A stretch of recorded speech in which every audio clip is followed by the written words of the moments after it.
মানুষের আচরণ দেখলে মনে হয়, এখন পৃথিবীতে মানুষের চলাফেরা দেখলে মনে হয় যে এটা তার চিরস্থায়ী আবাসস্থল, এখান থেকে সে কখনো আর যাবে না। খালিদিনা ফিহা, এখানেই চিরস্থায়ীভাবে থাকবে।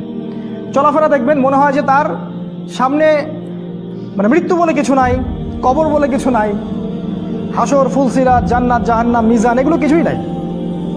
চলাফেরার ভাবটা দেখে মনে হয় এরকম আর কি।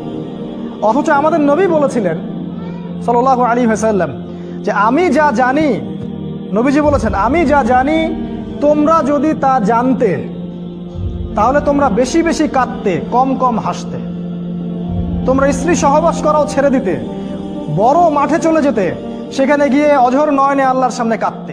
অতীতের দিকে তাকাতে বলেছেন, অতীতের দিকে। এখন থেকে নিয়ে অতীতের দিকে তাকান, তাকিয়ে দেখুন প্রত্যেক যুগে যুগে যারাই আল্লাহ এবং তার রাসূলদের বিরুদ্ধাচরণ করেছিল, আল্লাহর বিধানকে পরোয়া করে নাই, আল্লাহ পাক তাদেরকে এই পৃথিবীতে টিকতে দেননি। দিয়েছেন? ফেরাউন কি এখনো টিকে আছে? নমরুদ, আবু জাহেল, কেউ টিকে আছে?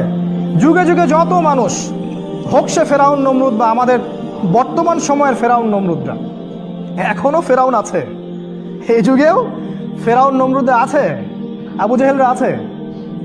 ওই যে ভিতরের চোখ দিয়ে দেখতে হবে আর কি, বাইরের চোখ দিয়ে খুঁজে পাবেন না। তো প্রত্যেক যুগে যুগে যারাই আল্লাহ, তার রাসূল এবং তার কিতাব এবং ওহীর বিরুদ্ধাচরণ করেছে, আল্লাহ পাক কাউকে এই পৃথিবীতে টিকতে দেননি, ধ্বংস করেছেন।